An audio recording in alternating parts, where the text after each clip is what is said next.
eh, dengan adanya perintah sholat. Ini sholat adalah salah satu lambang ketakwaan ya. Salah satu lambang ketakwaan yang bisa kita lihat dalam kehidupan sehari-hari Muslim seperti itu secara umum. Jadi perintah sholat itu ada di beberapa surat ya. Salah satu surat adalah di dalam surat Al-Isra ayat 78. Secara khusus di situ Allah SWT berfirman, aqimis sholata liduluki syamsi ila ghasaqil laili wal Qur'an al-fajr. Inna Qur'an al-fajri kana masyhuda. Dan tegakkanlah sholat, aqimis sholah, sejak matahari tergelincir sampai gelapnya malam, dan laksanakan pula sholat subuh. Sungguh sholat subuh itu disaksikan oleh malaikat. Jadi ini satu perintah. Memang tidak jelas dikatakan 5 waktu. Dulu waktu itu ada polemik ya bahwa Al-Quran itu tidak ada itu yang memerintahkan sholat 5 waktu. Memang itu pernyataannya ini ya sangat tendensius, dan ya kita tahu betul bahwa perintah sholat 5 waktu itu memang tidak jelas sekali ya. Kembali dikatakan sejak matahari tergelincir sampai gelapnya malam dan subuh seperti itu. Tapi di dalam beberapa hadis lainnya sudah jelas sholat 5 waktu itu ada. Tapi di Quran sendiri memang seperti itu. Waktu itu jadi geger karena kemudian malah berkembang kemana-mana. Seperti itu. Jadi perintah sholat sudah jelas ya di dalam surat Al-Isra. Tapi sekalian, perintah sholat wajib, ini kan surat wajib ya, yang ada di dalam surat Al-Isra ini. Yang perintah itu sekali lagi ada di bulan Rajab. Itu diteruskan dengan ayat yang berikutnya 79. Ini yang menarik sekali. Jadi perintah sholat wajib diteruskan dengan perintah sholat berikutnya. Yang dalam ayat berikutnya, wa minal laili fatahajjat bihi nafilatan lak asa ayyab'atsaka rabbuka maqaman mahmuda. Ini adalah perintah untuk sholat malam, dan pada sebagian malam lakukanlah sholat tahajud, fatahajjat bihi nafilatan lak, sebagai suatu ibadah tambahan bagimu. Ya, asa ayyab'atsaka rabbuka maqaman mahmuda. Dan mudah-mudahan Allah mengangkatmu tempat yang terpuji, maqaman mahmuda, tempat yang terpuji. Jadi ketika perintah sholat wajib itu turun, itu diteruskan dengan perintah untuk sholat tahajud sebagai ibadah yang mengangkat manusia ke tempat yang terpuji, maqaman mahmuda. Ini menjadi satu catatan yang menarik karena sholat tahajud ini sempat semacam sifatnya wajib pada awal-awal ayat ini diturunkan.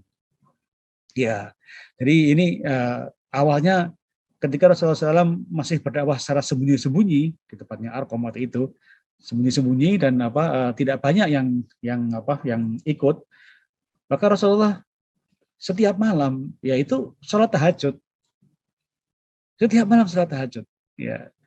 Ya baru kemudian setelah beberapa waktu kemudian sholat tahajud ini kemudian tidak diwajibkan, tapi sebagian sahabat masih secara rutin melakukan sholat tahajud karena perintah ini. Pada sebagian malam, lakukanlah sholat tahajud sebagai suatu ibadah tambahan bagimu, dan janji Allah SWT, Tuhan mengangkatmu ke tempat yang terpuji, maqaman mahmuda. Ya, sehingga ini menjadi salah satu motivasi ya kepada umat Islam yang ingin menambah, karena ini memang tambahan bagimu kan. Ini kan memang tidak wajib ya, ini adalah tambahan. Tapi sangat mulia sekali posisi sholat tahajud itu.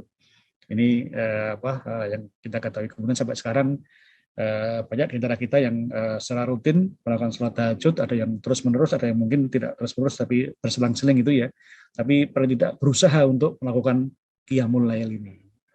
Ya, itu yang kemudian kita harus perhatikan, ternyata urutannya seperti itu ya. Jadi ini memang diletakkan setelah tahajud, jadi sangat dekat sekali.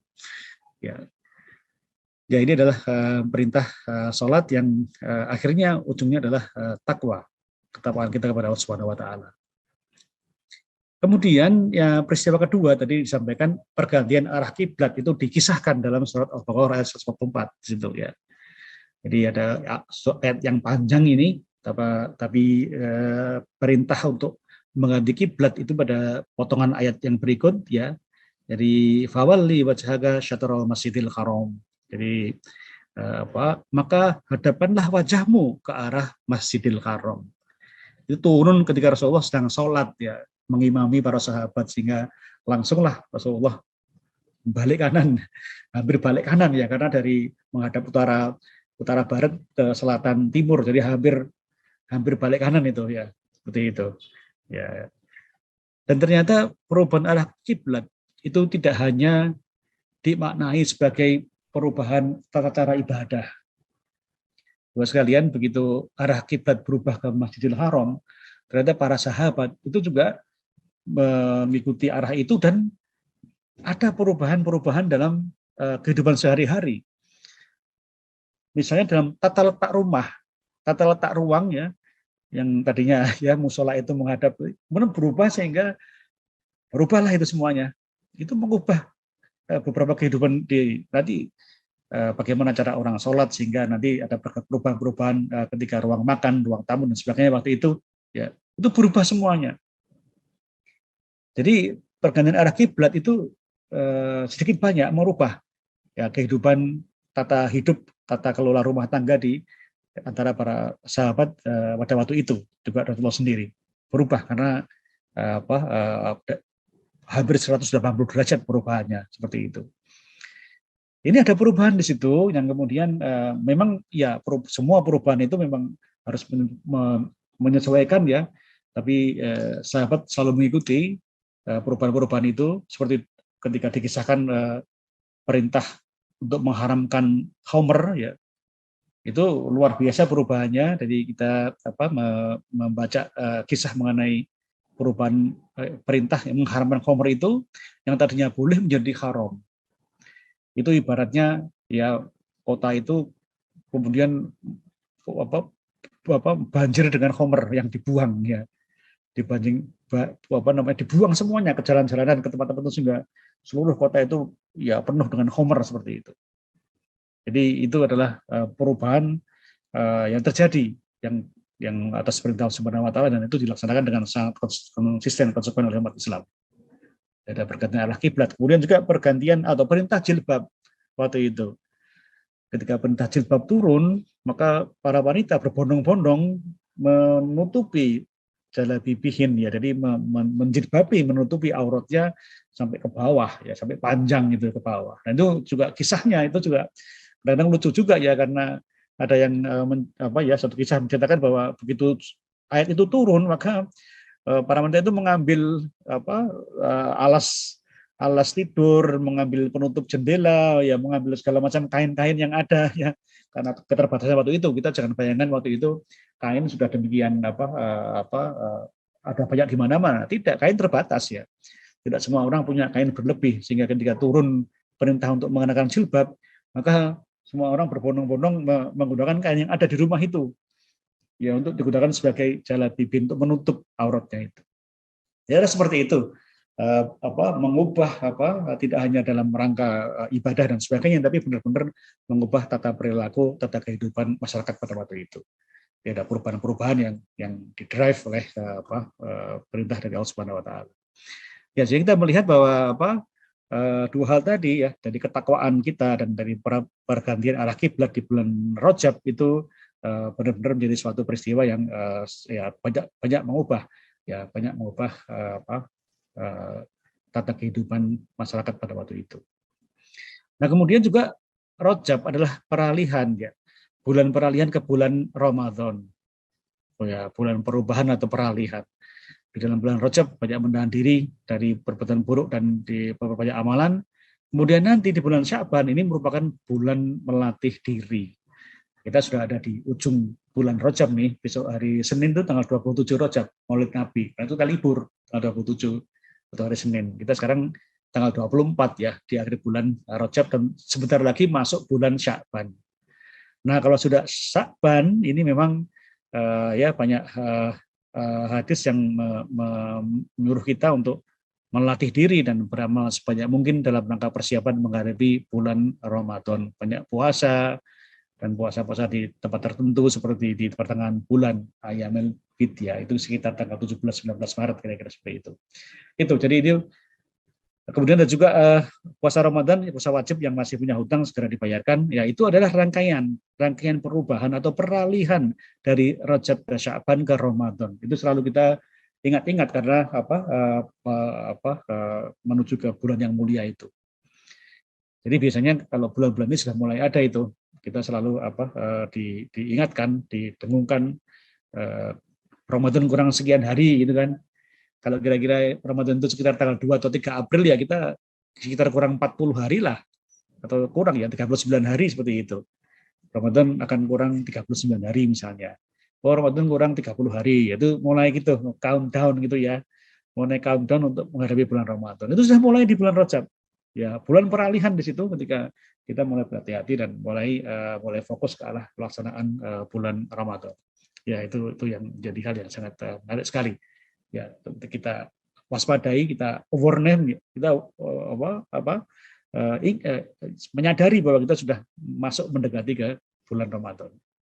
Itu yang menjadi penting. Sehingga sekalian, kalau kita melihat dalam kondisi pandemi ini, maka kita akan menghadapi suatu posisi yang sangat tadi dikatakan oleh Prof. Ova Budekan, ini sangat fragile ya, sangat rapuh gitu ya.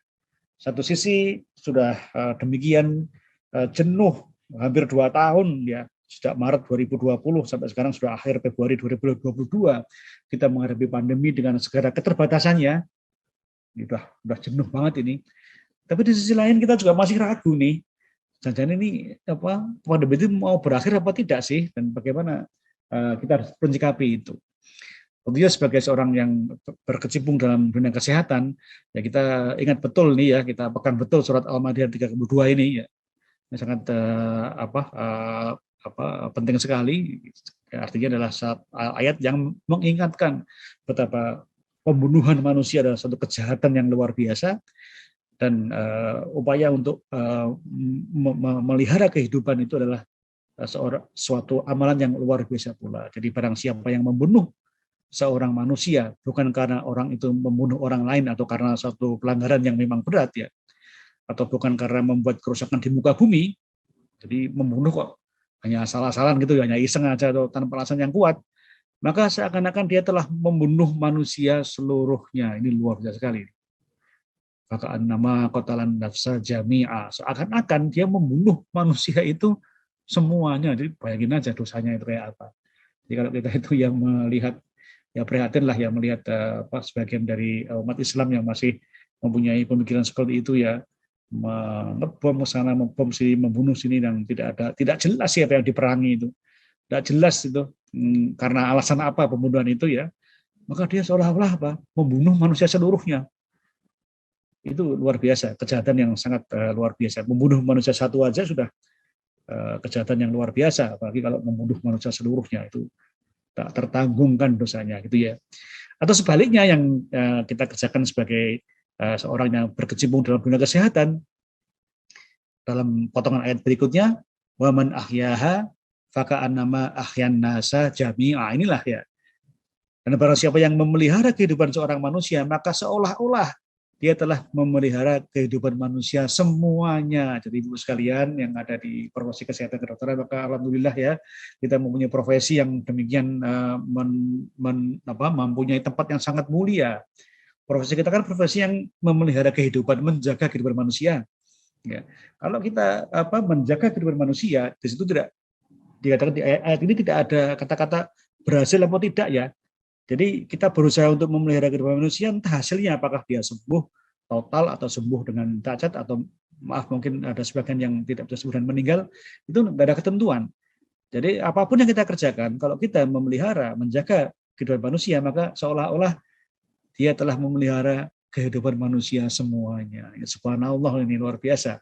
Ini profesi yang sangat mulia, dan kita tentunya benar-benar berusaha melakukan profesi ini dengan niat mencari ridha Allah. Nah, kalau sudah ridha Allah sampai kan sudah, apa yang kita kerjakan itu dalam memelihara atau menjaga hidup manusia, itu akan diberikan balasan yang berlipat-lipat ya. Memelihara kehidupan manusia semuanya. Itulah yang kita pegang ya dalam kondisi pandemi ini. Bagaimanapun, apapun yang kita kerjakan, langsung tidak langsung, berhadapan dengan pasien di ICU, ya atau mungkin ada di lapangan, di shelter-shelter atau di tempat-tempat isolasi mandiri, itu semuanya adalah memelihara kehidupan manusia. Atau ikut seminar-seminar, menghadiri seminar, menyampaikan materi di seminar, mengingatkan kita bahwa pentingnya untuk menjaga prokes dan sebagainya, untuk vaksin, ya, itu adalah upaya untuk memelihara kehidupan. Dan insya Allah Subhanahu Wa Taala memberikan balasan yang berlipat-lipat dari usaha-usaha kita itu. Jadi memang dalam Islam posisi hidup manusia itu menjadi sangat penting sekali. Dibahaskan seperti itu ya. Jadi ini adalah sebenarnya ini Al-Maidah ayat 32 itu merupakan ceritanya Habil dan Qabil, di mana Qabil membunuh Habil itu ya di ayat-ayat sebelumnya. Gitu. Tapi ini adalah ayat yang ke-32 setelah kisah itu. Jadi ini luar biasa bahwa kita memang mempunyai profesi yang sangat mulia dalam memelihara kehidupan seorang manusia. Mungkin itu sehingga kita bisa merangkum ya bahwa bulan Rajab adalah bulan ketakwaan karena saat itu diturunkan perintah sholat. Ya, baik sholat 5 waktu yang fardu maupun sholat berikutnya yang di ayat 79 tadi yang sholat malam yang ya sangat penting sekali ya sehingga di awal-awal dakwah Nabi itu selalu dikerjakan. Bulan ketakwaan. Ya, karena diturunkannya perintah sholat.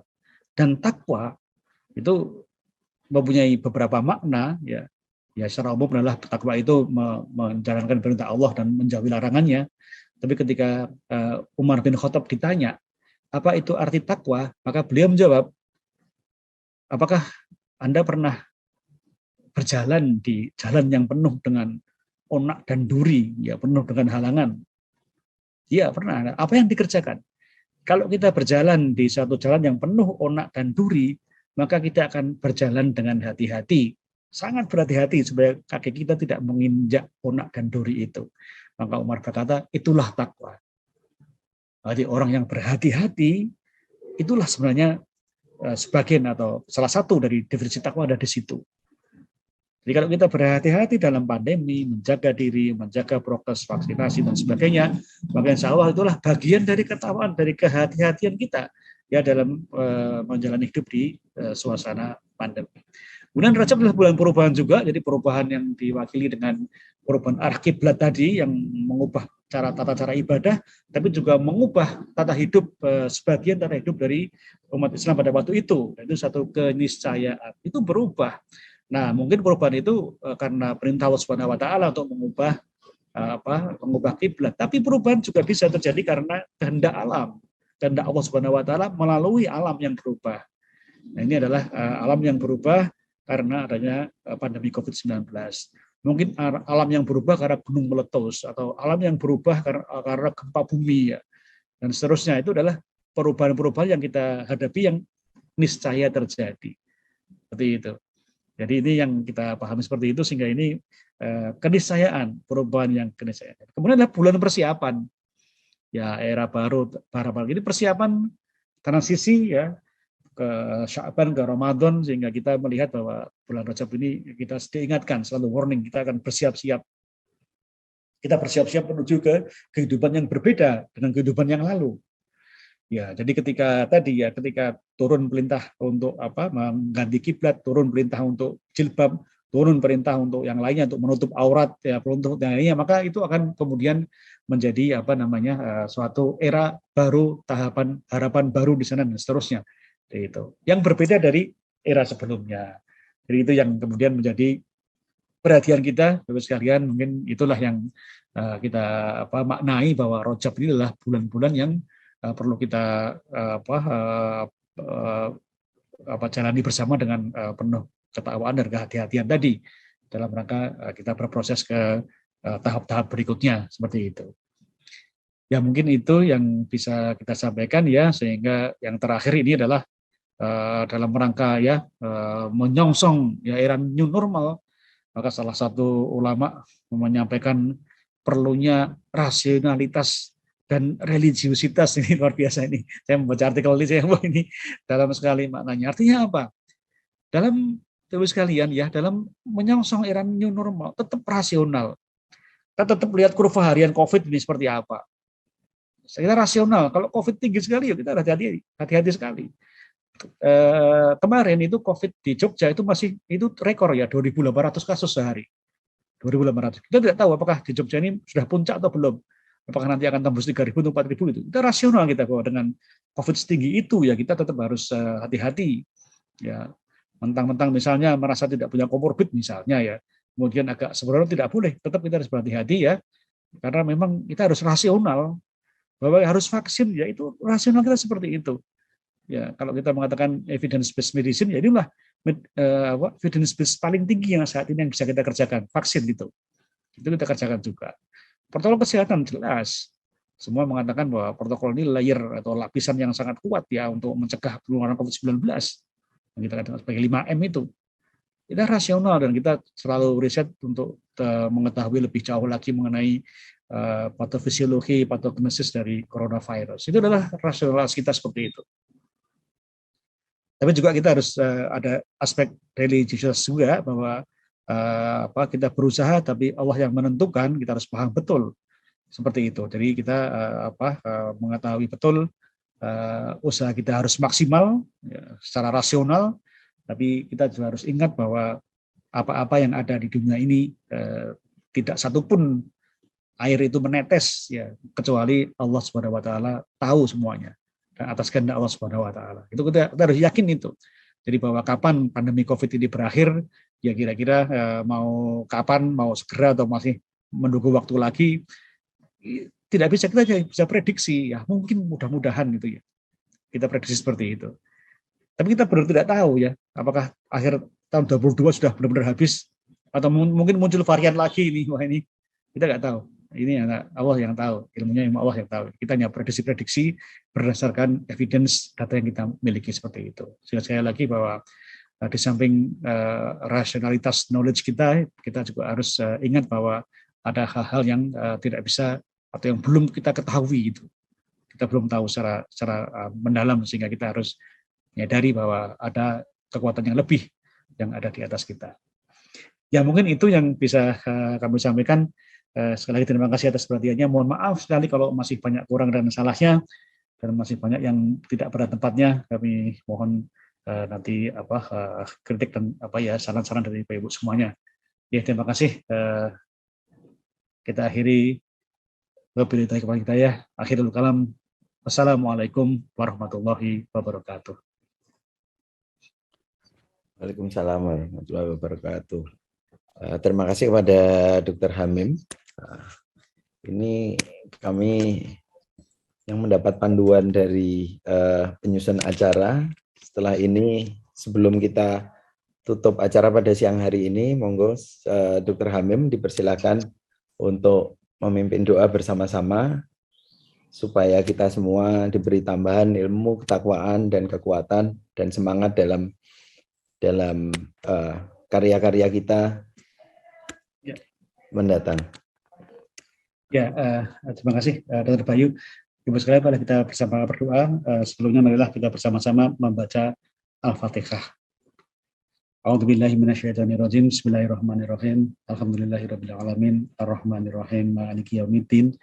Iyyaka na'budu wa iyyaka nasta'in. Ihdinas siratal mustaqim. Siratal ladzina an'amta 'alaihim ghairil maghdubi 'alaihim waladdallin. Amin. Innallaha wa malaikatahu yusholluna 'alan nabi. Ya ayyuhalladzina amanu shallu 'alaihi wa sallimu taslima. Allahumma shalli wa sallim ala Muhammad wa ala alihi wa sahbihi ajmain. Rabbighfirli wa li walidayya warhamhuma kama rabbayani shaghira. Rabbighfirli wa li walidayya warhamhuma kama rabbayani shaghira. Rabbighfirli wa li walidayya warhamhuma kama rabbayani shaghira. Rabbana la tuzigh qulubana ba'da idh hadaitana wa hab lana min ladunka rahmah innaka antal wahhab. Rabbana hab lana min azwajina wa dzurriyyatina qurrata a'yun waj'alna lil muttaqina imama. Rabbana ighfir lana wa li ikhwanina alladziina sabaquna bil iman wa la taj'al fi qulubina ghillan lil ladzina amanu rabbana innaka ra'ufur rahim.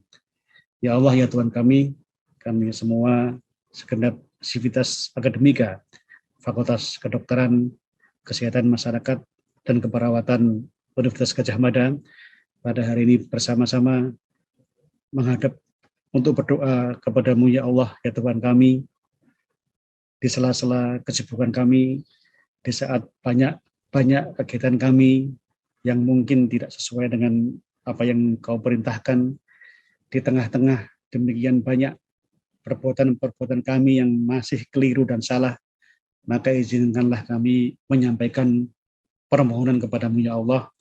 Ya Allah, kami semua sedang menghadapi situasi pandemi COVID-19.